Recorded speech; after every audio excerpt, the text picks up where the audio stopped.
ओम नमः शिवाय। श्री सद्गुरुनाथ महाराज की जय। परमपूज्य गुरुदेवता श्री कलावती माता की जय। आई कलावती देवी बाय राधिका जोशी ह्या आपल्या युट्यूब चॅनलमध्ये मी आपणा सर्वांचं स्वागत करते। मागच्या आठवड्यात आपण माझ्या आजीला प्रचार कार्याच्या निमित्ताने जी आईंची असंख्य पत्र आली, त्या पत्रांमधून एक शाखा चालवण्यासाठी परमपूज्य आईंची काय काय आज्ञा आहे, त्यांना आवडणाऱ्या गोष्टी कोणत्या आहेत, हे आपण हाची निरोप गुरूंचा या व्हिडिओ मार्फत बघण्याचा प्रयत्न केला। त्याच व्हिडिओच्या शेवटी मी आपणा सर्वांना विचारलं होतं की हाची निरोप गुरूंचा ही सिरीज आपण हनुमान जयंतीनंतर कंटिन्यू करायची का? म्हणजे माझ्या आजीला आलेल्या पत्रांमध्ये परमपूज्य आईंचा निरोप आपल्या सगळ्यांना काय आहे असा मोजका बोध 2-3 पत्र एका व्हिडिओत घेऊन आपण ती सिरीज करायची का असं मी विचारलं होतं। तरी बरेच लोकांनी कॉमेंट्स करून, कोणी मेसेजेस करून, व्हॉट्सअप करून, कोणी फोन करून सांगितलेलं आहे की आपण ती सिरीज करूया आणि हनुमान जयंतीनंतर आपण ती सिरीज करणार आहोत। आता उद्या रामनवमी आहे। त्या रामनवमीच्या निमित्ताने रामरायांचं महत्त्व तर बघणारच आहोत, पण त्यापेक्षा देवाच्या नामाचं श्रेष्ठत्व काय आहे। नाम राम से ज्यादा भाई, नाम राम से ज्यादा भाई, नाम राम से ज्यादा। एखाद्या देवतेपेक्षा त्या देवतेच्या नामाचं श्रेष्ठत्व जास्त आहे असं ह्या भजनात पण म्हटलेलं आहे। ह्या भजनातला अजून एक कडवा आहे, राम नाम की धूम उठी जब जंगल हुआ महका।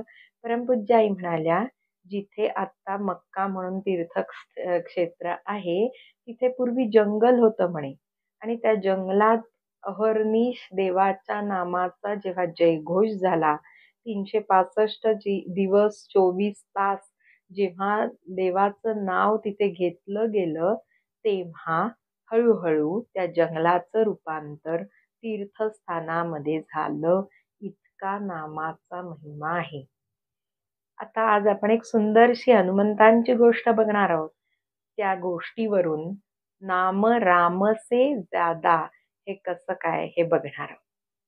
आता 64 प्रकारच्या भक्ती आहेत, त्यामध्ये सर्वात श्रेष्ठ म्हणजे नामावरचं प्रेम, नामावरची निष्ठा ही भक्ती श्रेष्ठ गणली जाते। आजवर भक्तांना जे काही मिळालं आणि पुढे सुद्धा येणाऱ्या काळात जे मिळेल ते फक्त नामाच्या निष्ठेमुळे मिळतं। नामाशिवाय त्याला दुसरा पर्यायच नाही। म्हणून माऊली सुद्धा म्हणतायत, नामा परते साधन नाही रे अन्यथा, वायाणिक पंथा जाशील जळणी। म्हणून एक तत्व नाम दृढ धरी मना। त्याने काय होईल? दृढ धरल्यावर हरिसी करुणा येईल तुझी। आता हा टॉपिक सुरू करण्याआधी हिंदू नववर्षाच्या सर्वांना शुभेच्छा आहेत। त्याबरोबर सगळ्यांनी काहीतरी संकल्प केला की नाही पारमार्थिक दृष्ट्या? तो पारमार्थिक दृष्ट्या संकल्प असा हवाय, तुम रहो किसी ठाम करो कोई सा भी काम, पर भजो आठो याम राम राम राम। दिवसातला जास्तीत जास्त मिळणारा फ्री मिळणारा वेळ आपण नामस्मरण केलं पाहिजे, असा संकल्प आपण ह्या नवीन वर्षात करायला हरकत नाही। त्या नामाने काय झालं? प्रल्हाद को जलाया नहीं जली कुछ काया, झट उसने भिगाया राम राम राम। विष शंभु ने पचाया नाम नीलकंठ पाया, तब यही मंत्र गाया राम राम राम। वाल्मीकि जी को माया मरा मरा से भी पाया, वाल्याचा वाल्मिकी झाला, प्रल्हादाला कोणी जाळू शकलं नाही. नंतर शंकरांनी अतिशय इझिली म्हणजे सहजरित्या त्या रामनामाच्या प्रतापाने विषाला पचवलं. असं सगळं आपल्यावरची संकटच आपल्याला पचवून आपल्या जन्माचं सार्थक करून घ्यायचं असेल, सुखसमाधान पाहिजे असेल, तर नवीन वर्षाचा संकल्प तुम रहो किसी ठाम, करो कोई सा भी काम, पर भजो आठयाम, राम राम राम. खऱ्या भक्ताचं नामावर त्या देवतेपेक्षा जास्त प्रेम असायला हवं. समजा उद्या परमपूज्य आईने आपल्या पुढे 2 पर्याय ठेवले, की राधिका तुला परमपूज्य आई म्हणजे मी स्वतः पाहिजे का परमपूज्य आईने दिलेलं नाम म्हणजे ओम नमः शिवाय पाहिजे. तर तिथे भक्त चतुर हवा. दुसरं म्हणजे भक्ताला नामाचं श्रेष्ठत्व महात्म्य माहिती पाहिजे. तिसरं म्हणजे भक्ताची नामावर नामावर त्याचा विश्वास श्रद्धा पाहिजे. तर तो खरा भक्त त्या देवतेचं सिलेक्शन न करता नामाला निवडेल. त्याच्या मागचं लॉजिक मी तुम्हाला सांगते, की त्या देवाच्या नामाला सोडून ती देवता कुठेच जाऊ शकत नाही. म्हणजे राम असतील, कृष्ण असतील, परमपूज्य आई, दत्त महाराज हे आपल्या सोबत नाम ठेवलं की ती देवता त्या नामाला सोडून जाऊच शकत नाही. म्हणून मी माझ्या वाचनात एक छानसं उदाहरण आलं, की कहा जाएगी पतंग तेरे हात में है डोर, असं राधिकेला म्हटलेलं आहे. तर राधिकेच्या हातात कसली डोर म्हणजे दोरी आहे, तर नामाची, कृष्ण नामाची. इथे कृष्णांना पतंगाची उपमा दिली आहे. पण ते कृष्ण त्या नामरूपी दोरीला सोडून कुठे जाणार, असं त्या उदाहरणात सांगितलेलं आहे. अगदी तसंच आपल्या निकट जर आपण सतत अखंड नाम ठेवलं, तर कृष्णांची, रामांची, दत्त महाराजांची, परमपूज्य आईंची हिंमतच नाहीये अहो, की त्या नामाला सोडून जायची, पर्यायाने त्या भक्ताला सोडून जायची. ऐसा नामाचा महिमा. त्यामुळे आणि हे मी जे तुम्हाला सांगतेय ना, ते फक्त पुराणांमध्ये कुठे ग्रंथांमध्ये वाचलेलं नाही. ते आम्ही काही जणांनी प्रूव्ह केलेलं आहे. बोलाची कडी बोलाचा भात नाहीये हा. तुम्ही म्हणाल कसं काय प्रूव्ह केलं? तर जिथे-जिथे सप्ताहांमध्ये आम्ही उत्सवाचं भजन घेतो, तर तिथे जी मंदिरं असतात ना, त्या देवतेचं आम्ही त्या आपल्याकडे सर्व प्रकारचे परमपूज्य आईंनी उत्सव ठेवलेत. फॉर एक्झाम्पल आम्ही पूर्वी गुहागरला सप्ताह करत असू, तेव्हा दत्त महाराजांच्या तिथे दत्त मंदिर असल्याने दत्त जयंतीचं भजन घ्यायचो. कधी कुठे गेलो तिथे कृष्णांचं मंदिर असेल तर कृष्ण जन्माचं भजन आम्ही घेतलेलं आहे. पण त्यावेळेला असं व्हायचं, की त्यावेळेला कृष्ण जन्म नसून, दत्त जयंती नसून सुद्धा त्या देवतेला तिथे प्रगट व्हायला भागच पाडलं जायचं. ते कशाने हो? फक्त भजनाने, फक्त त्यांच्या नामाचा हा महिमा आहे आणि तो आम्ही काही जणांनी अनुभवला आहे.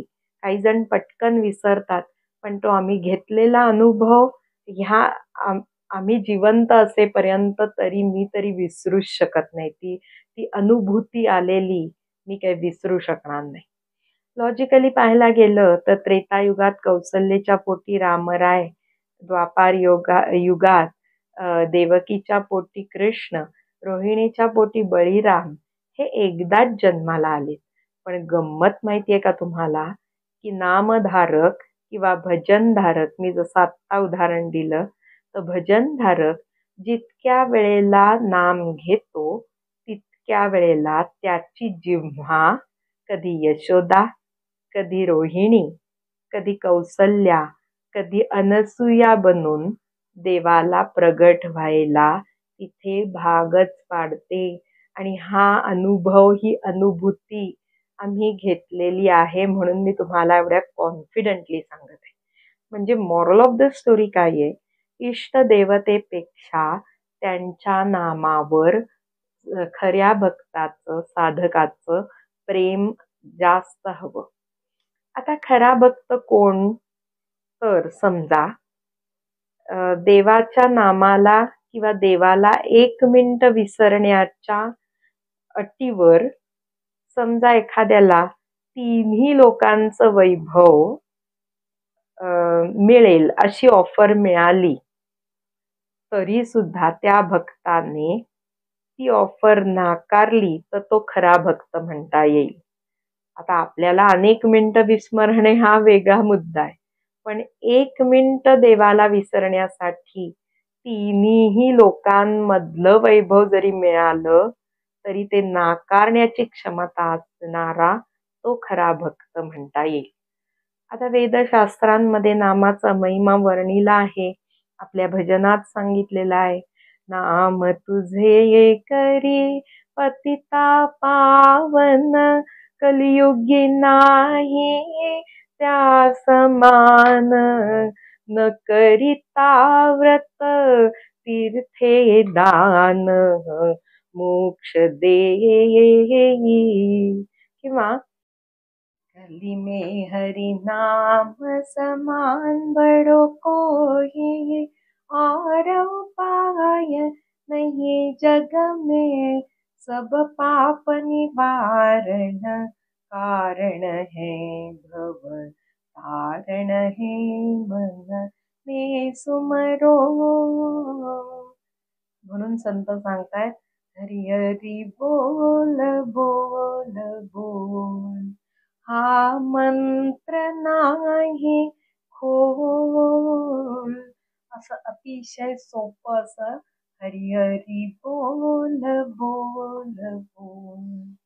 आता खरं म्हणजे फक्त देवाच्या नामाचा एकदा उच्चार केला, एक वेळेला जरी हरी म्हटलं ना, तरी सुद्धा आपला उद्धार होऊ शकतो. पण कधी होतो हा उद्धार? जेव्हा भक्ताचा 100% विश्वास हा त्या नामावर आहे, त्या नामाचं महत्त्व ज्या भक्ताला माहिती आहे, त्याने एकदा जरी आयुष्यात भजन केलं तरी तो कायमचा सुखरूप होऊ शकतो. पण हा नामावरचा विश्वास दृढ होण्यासाठी म्हणून अभ्यास करायचा आहे आणि म्हणून परमार्थ निकेतन, परमार्थ जाणण्याचे ठिकाण, मनाला योग्य वळण लागण्याची शाळा आणि अभ्यास म्हणजे भजन, असं परमपूज्य आई आपल्याला सांगतात. आता नाम राम से ज्यादा हे बघण्यासाठी आपण हनुमंतांची एक सुंदर गोष्ट इथे बघणार आहोत.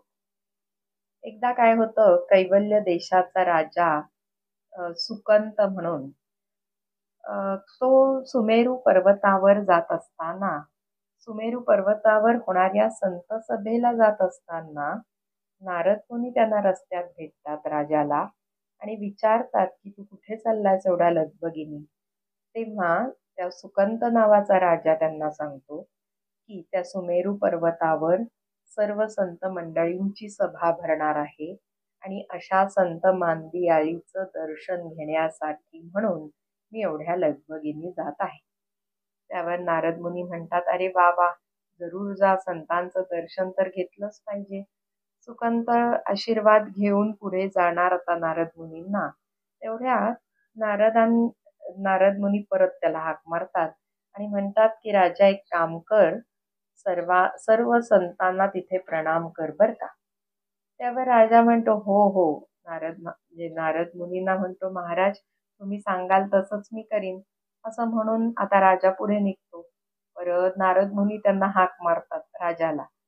आता पाठी येऊन परत राजाला वाटतं आता काय राहिलं यांचं. तर नारद मुनी राजाला म्हणतात, असं कर, सर्वांना प्रणाम करच, फक्त विश्वामित्रांना मात्र प्रणाम करू नको.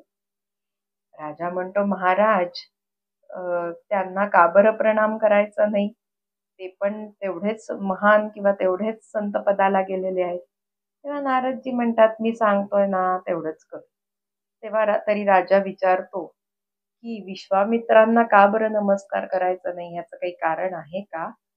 तेव्हा नारद आपलं त्याला, विश्वामित्र पण पूर्वी राजा होते, ते पण क्षत्रियच होते, ते आता साधू झालेत, त्यामुळे तू पण राजा आहेस, ते पण एकेकाळी राजाच होते. त्यामुळे त्यांना नमस्कार करायचं काही कारण नाही, असं काहीतरी सालोपालो कारण राजाला सांगतात. आणि त्याला पटवतात. त्यावेळी राजा म्हणतो, "ठीक आहे महाराज, तुम्ही म्हणाल तसंच मी करेन." असं सगळं होऊन राजा त्या संत सभेत पोहोचतो. सर्वांना प्रणाम करतो, सर्व संत मंडळींना. पण नारदांच्या सांगण्याप्रमाणे विश्वामित्रांना मात्र काही प्रणाम करत नाही. सर्व संत इथे संत सभा संपते. पण सर्व संतांच्या समोर विश्वामित्रांना राजाने नमस्कार प्रणाम न केल्यामुळे संतांच्या समोर आपला अपमान झाला असं वाटून सभा संपल्यावर राजा घरी जातो. पण विश्वामित्र मात्र तडक अयोध्येला जातात. आणि अयोध्येला इकडे रामराया विश्रांती घेत असतात. लक्ष्मण बाहेर उभे असतात. विश्वामित्र चिडूनच गेलेले असतात. आणि राम कुठे असं विचारल्यावर लक्ष्मण सांगतात की रामराया जरा विश्रांती घेत आहे. त्यावर चिडलेले विश्वामित्र म्हणतात की राजा झोपलेला असतो ना तेव्हाच अशा प्रकारचा अधर्म घडतो. त्यावर रामराया आवाज ऐकून येतात आणि विश्वामित्रांना विचारतात की काय झालं. त्यावर विश्वामित्र म्हणतात, तू काय रे चांगला आराम झोपलेला आहेस. माझा इथे घोर अपमान झाला सर्व ऋषी मुनींच्या समोर. आणि हा वैयक्तिक अपमान नसून साधू परंपरेचा अपमान आहे. त्यावर रामराया विचारतात, पण हा अपमान केला तरी कोणी. त्यावर विश्वामित्र सगळी घटना सांगतात. रामराया त्याच्यावर विश्वामित्रांना म्हणतात की तुमच्या चरणांची शपथ घेऊन सांगतो महाराज की जो कोणी तुमच्या समोर नतमस्तक झालेला नाहीये त्याचा उद्या शिरच्छेद केला जाईल आणि मी स्वतः जाऊन उद्या त्याला ठार मारीन, असं रामराय त्याला वचन देतात. रामरायांचं हे उत्तर ऐकून विश्वामित्रांना थोडासा दिलासा मिळतो आणि ते म्हणतात की उद्धट लोकांना ही शिक्षा झालीच पाहिजे. त्यावेळी उद्या तू म्हणतोयस तसं नक्की कर. इकडे सुकंत राजाला बातमी कळते की साक्षात रामप्रभू रायांनी आपल्याला मारण्याचा पण उचललेला आहे.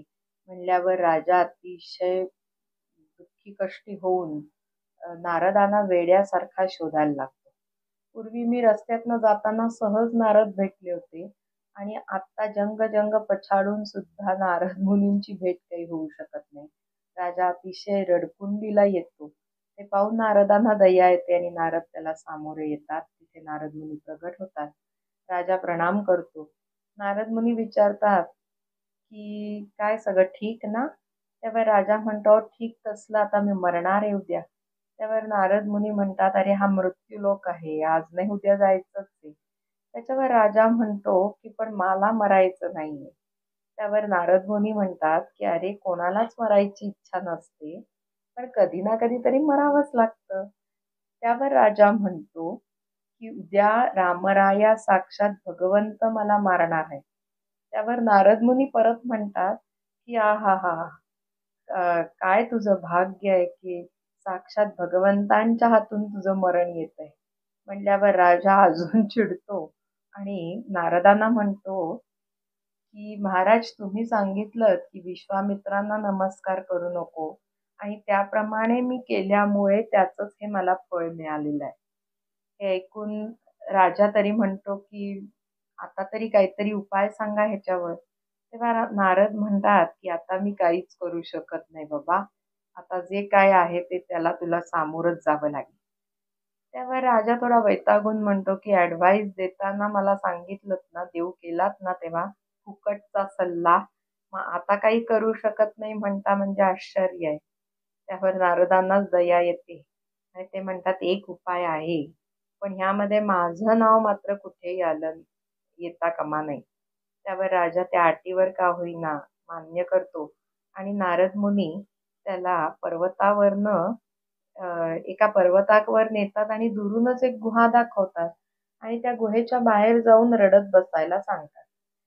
त्याप्रमाणे राजा जातो, त्या गुहेच्या बाहेर जाऊन रडायला लागतो आणि त्या रडण्याचा आवाज ऐकून त्या गुहेमध्ये आतमध्ये अंजनी माता तपश्चर्या करत बसलेल्या असतात. त्या राजाचा आवाज ऐकून त्या बाहेर येतात आणि राजाला सविस्तर वृत्तांत विचारतात की तुला रडायला काय झालं. त्यावर राजा अंजनी मातांना सांगतो की आई साहेब आता तुम्हीच मला वाचवू शकता, कारण विश्वामित्रांनी मला मारण्याचा निश्चयच केलेला आहे किंवा विश्वामित्र मला मारण्याचा प्रयत्न करत आहे. तेव्हा अंजनी माता म्हणतात की मी वचन देते, तू शरण आला आहेस त्यामुळे तुझी रक्षा करणं हे माझं कर्तव्य आहे ह्याच्यापुढे. आता तू आज जाऊन गुहेत बस. थोड्या वेळाने म्हणजे रात्र झाल्यावर हनुमंत येतात, मातेचं दर्शन घेतात आणि मातेचा चेहरा बघून हनुमंत विचारतात की कसल्या काळजीत दिसत आहात आपण. त्यावर अंजनी माता सांगतात की मी एका शरणागताला त्याच्या प्राणांचं रक्षण करीन असा शब्द दिलेला आहे. मग तो शब्द तू माझा पाळशील ना? त्यावर हनुमंत म्हणतात की आईचा शब्द हा माझ्यासाठी प्रमाण आहे. त्यामुळे त्या माणसाचं, त्या शरणागत आलेल्या माणसाचं रक्षण करणं हे मला अ, क्रमप्राप्तच आहे असं म्हटल्यावर मग अंजनी मातांचं थोडं टेन्शन जातं. त्या गुहेत बसलेल्या राजाला त्या बाहेर बोलवतात. हनुमंतांची ओळख करून देतात आणि सांगतात की विश्वामित्र याला मारण्याचा प्रयत्न करत आहे. हे ऐकून सुकंता राजा जो असतो तो सविस्तर सगळी घटना हनुमंतांना सांगतो आणि माझं तुम्ही रक्षण नक्की कराल ना? उद्या स्वतः रामराया मला मारायला येणार आहेत असं म्हणल्यावर हनुमंत आणि अंजनी मातांचा चेहरा बघण्याजोगा होता. त्यावर अंजनी माता म्हणतात की अरे विश्वामित्र मारायला येणार आहेत असं म्हणत होतास ना? तेव्हा सुकंत राजा म्हणतो की विश्वामित्रांच्या सांगण्यावरून प्रभू रामचंद्र स्वतः उद्या मला मारायला किंवा माझा वध करायला येणार आहेत. हे ऐकल्यावर हनुमंतांच्या पायातला त्राणच जातो. आता इकडे परत राजाला आपल्या कैवर्त देशात पाठवून हनुमंत आपला अयोध्येला जातात आणि सकाळीच रामरायांची भेट घेतात. तोपर्यंत इकडे सगळी सेना आक्रमणाची तयारी करत असलेली हनुमंतांना दिसून येतात. हनुमंत विचारतात प्रभू कुठे निघालात? तेव्हा रामराया म्हणतात की त्या सुकंताचा वध करायला कैवर्त देशात जात आहे. तेव्हा हनुमंत म्हणतात प्रभू त्याला सोडून द्या अशी मी तुम्हाला विनंती करतो. त्यावर रामराया म्हणतात की अरे मी त्याला मारलंच पाहिजे, त्याला सोडणार कसं? मी माझ्या गुरूंच्या चरणाची शपथ घेतलीये. त्यावर हनुमंत सुद्धा म्हणताय की मी पण माझ्या इष्ट देवतेच्या चरणांची म्हणजे आपल्या चरणांचीच शपथ घेतलीये की त्याचा प्राण मी नक्की वाचवेन. त्यावेळेस रामप्रभू म्हणतात ठीक आहे तू वाचव पण मी तर मारीनच. म्हणल्यावर हे ऐकून हनुमंत थेट सुकंताकडे कैवर्त देशात जातात आणि त्याला म्हणतात की आत्ताच्या आत्ता माझ्या बरोबर चल. म्हणल्यावर राजा म्हणतोय की आपण कुठे जायचं? कुठे नेताय तुम्ही मला? त्यावर हनुमंत चिडून म्हणताय की तुझ्यामुळे माझा पत्ता कट झालाय आणि आता मी तुला थोडाच सांगतोय आता आपण कुठे जायचं तो पत्ता. असं म्हणून हनुमंत त्याची गजांडी घेऊन जवळच्या जंगलात जातात आणि तिथे राजाला हनुमंत विचार करायला लागतात की राजाला रामरायांपासून कसं सोडवायचं. त्यावर हनुमंतांना एक कल्पना येते की राम से बडा राम का नाम. त्यामुळे हनुमंत राजाला म्हणताय की तू इथे बसून राम राम म्हण. हनुमंतांनी आता नाम संकीर्तन जोर जोरात चालू केलेलं आहे त्या जंगलात बर का. हनुमंत अतिशय उत्तम कीर्तनकार होते. मी पुढच्या वेळेला हनुमंतांविषयी पुढच्या शनिवारी जरूर टाकणार आहे की त्यांच्या शरण शरण जी हनुमंता काय भक्तीच्या त्या वाटा त्यांनी कोणत्या प्रकारच्या भक्तीच्या वाटां जोपासून म्हणजे त्या वाटांवरनं जाऊन रामरायांना कायमच मिळवलेला आहे. तो व्हिडिओ आपण नक्की बघणार. हनुमंत अतिशय उत्तम कीर्तनकार होते त्यामुळे तिथे नाम संकीर्तन त्यांनी भजन जोरात चालू केलं. नादा तुम्ही या नाद निर्मितो श्रीराम जय राम जय जय राम. नाद निर्मितो मंगलधाम श्रीराम जय जय राम. दुःख निवारक आहे राम श्रीराम जय जय राम. राम नाम सुखदायक नाम श्रीराम जय राम. सकल सुखाचा सागर राम श्रीराम जय जय राम. सुखकार कहा आहे राम. श्री राम जय जय राम.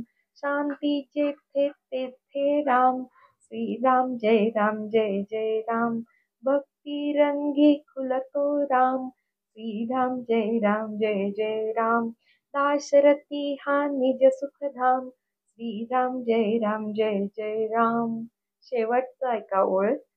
हनुमंताच्या हृदयी राम. श्रीराम जय जय राम. आता हनुमंतांच्या हृदयी राम ही गोष्ट जरी आपल्याला माहिती असेल तरी ह्या गोष्टीत काय घडतंय ते ह्या शेवटच्या ओळीत आहे की हनुमंतांच्या हृदयी राम. आता दोघंही त्या संकीर्तनात रंगून गेलेले आहेत. पण मध्येच त्या राजाला भीतीने असा विचार मनात येतोय आणि तो हनुमंतांना प्रश्न करतोय की माझे प्राण वाचतील ना. त्यावर हनुमंत म्हणतात, राजा तू नामावर दृढ विश्वास ठेव. तू नक्की वाचशील असा माझा विश्वास आहे. कीर्तन करताना हनुमंत अतिशय भावनाविवश इमोशनल होऊन रडतायत आणि सुकंत राजा मात्र आपल्या जीवाच्या भीतीने मी वाचीन की नाही म्हणून रडतोय. राजाला वाटत होतं की इतकी मोठी सेना आणि स्वतः भगवंत येत आहेत, त्यापुढेही राम ही 2 अक्षरं काय बरं कामाला येणार. त्यामुळे नित्योपासनेत सांगितलंय की पंचाक्षरी वा षडाक्षरी वा त्रयोदशाक्षरी मंत्र असो, भावे जपता दे समान फळ, राव रंक वा कोणी असो. हनुमंत म्हणत होते की माझा विश्वास आहे, मंत्र जाप मम दृढ विश्वासा. आणि असा आपला विश्वास कमी पडतो म्हणूनच तिथे प्रत्येक वेळेला परमपूज्य आई किंवा रामराय किंवा दत्त महाराज येऊ शकत नाही. ही मॉरल ऑफ द स्टोरी मध्येच मी तुम्हाला परत सांगते. इकडे रामराय या कैवर्त देशात पोचतात. तिथे चौकशी केल्यावर त्यांना कळतं की राज्यात राजा नाहीये. मग अजून चौकशी केल्यावर राजा पळून गेलाय एका वानराबरोबर अशी बातमी लागते. आता रामरायांना समजून चुकतं ते वानर म्हणजे हनुमंत असणार. त्यावर रामराय लक्ष्मणांना सांगतात की जर हनुमंतांचा शोध लावा. त्यावर लक्ष्मण आपला काढता पाय घेतायत आणि रामरायांना म्हणतायत की मला काही हात गवू नका. माझ्यापेक्षा त्यांना तुमची आणि तुम्हाला त्यांची खबर असते.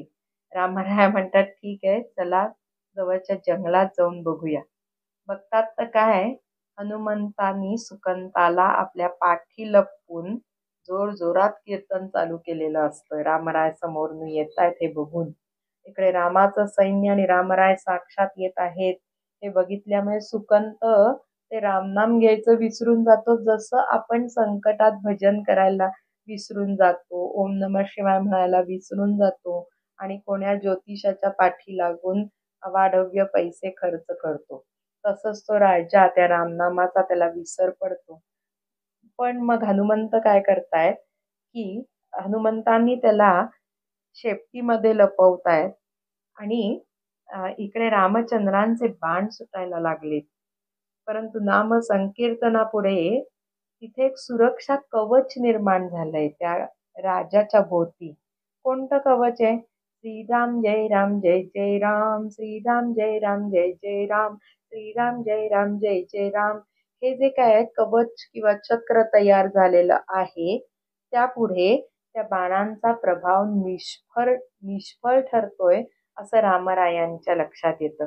आणि एका सर्टन पॉइंट नंतर बाणांवर बाण मारून सुद्धा त्या बाणांचा काहीच परिणाम होत नाही हे बघून रामराय हताश होत आहेत. इकडे लक्ष्मणाला वाटतंय की सॉरी जरा डोळ्यात काहीतरी गेलं होतं. तर ते सगळे बाण निष्प्रभ ठरलेले बघून लक्ष्मणाला वाटतं की हनुमंतच काहीतरी रामरायांना त्रास देत आहे. अशा विचाराने लक्ष्मण हनुमंतांवर बाण सोडतोय आता त्या राजाच्या ऐवजी. आणि हनुमंतांवर बाण सोडल्यामुळे मूर्छा येऊन पडतात तिथे रामराया. ते पाहून लक्ष्मणाला वाटतं की काहीतरी जादूचे प्रयोग चाललेत किंवा काही अघोरी रामांवर शस्त्राचा प्रयोग करतायत की काय हनुमंत, असं पण क्षणभर लक्ष्मणांना डाऊट येतो. कारण हनुमंतांवर बाण सोडल्यावर रामराय मूर्छित कसे काय पडले, हे हे कारण लक्ष्मण समजू शकत नाही. ते कारण हनुमंतांच्या हृदयी राम. आता लक्ष्मणाने हनुमंतांच्या हृदयावर बाण मारल्यामुळे इकडे रामराय मूर्छित पडतात आणि अलौकिक प्रेमामुळे हे फक्त घडून येतं, हे लक्ष्मणाला कळायला वेळ लागतो. त्यानंतर थोड्या वेळाने रामराय सावध होतात. ते शुद्धीवर आल्यावर पाहतात तर काय, हनुमंतांच्या छातीला लागलेल्या बाणामुळे त्यांच्या छातीतून घळाघळा रक्त येत असतं. रामराय हनुमंतांजवळ जातायत. रामराय डोळे बंद करून हनुमंतांच्या डोक्यावर हात ठेवतायत आणि तो हात स्वतःच्या जवळ आणतायत, म्हणजे छातीवर घेतायत. परत हनुमंताला कुरवाळतायत आणि विचार करतात, जोवर हनुमंत बरा होणार नाही तोवर मी हनुमंतांच्या डोक्यावर सतत हात ठेवणार.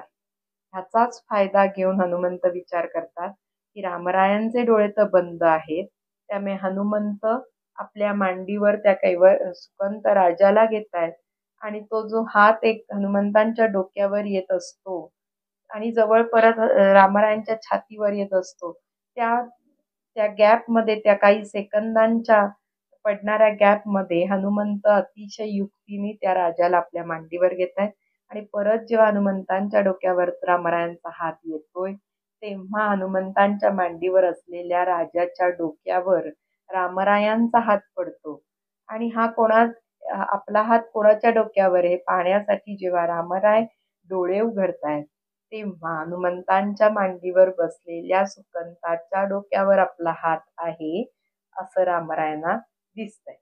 ते पाहून रामराय हसायला लागतायत. हनुमंत इकडे हात जोडून विनंती करतायत की प्रभू, आता तुमच्याच हातात सगळं आहे. ह्याचा मृत्यू पण तुमच्या हातात आहे आणि ह्याच्या डोक्यावर पण आत्ता तुमचाच हात आहे. त्यावर रामचंद्र म्हणतायत की मारुते, ज्याला तू मांडीवर बसवून घेतलंयस त्याच्या डोक्यावर तर माझा कृपाहस्त हवाच की. म्हणजे जो हनुमंतांचा भक्त आहे, जो हनुमंतांना शरण गेलाय, त्याच्यावर रामरायांची कृपा होणार हे खास, हे ह्या गोष्टीवरनं पण कळतंय.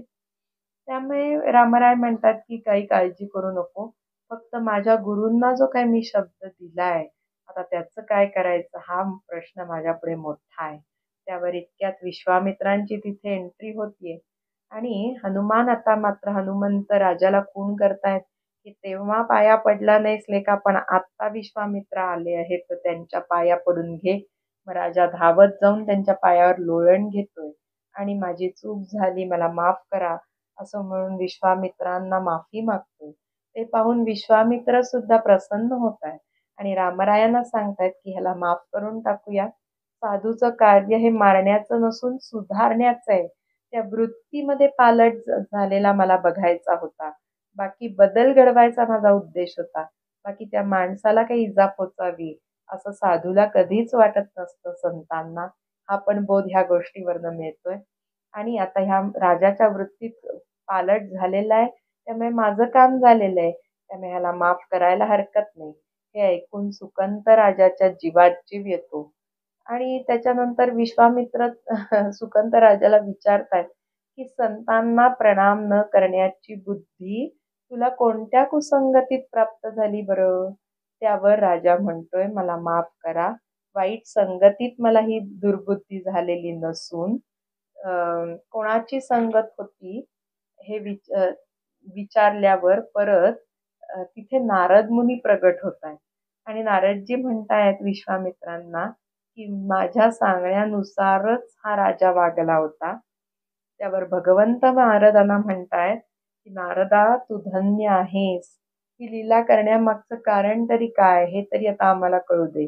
त्यावर नारद मुनी म्हणतायत की मला कायम कॉमन हा प्रश्न विचारला जात होता की भगवंत मोठा की त्याचं नाम मोठं.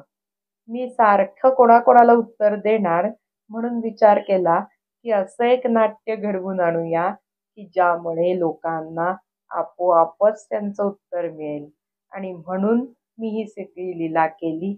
मला ह्याच्यावरनं असं सिद्ध करायचं होतं, नाम राम से ज्यादा भाई नाम राम से ज्यादा, भाई नाम राम से ज्यादा.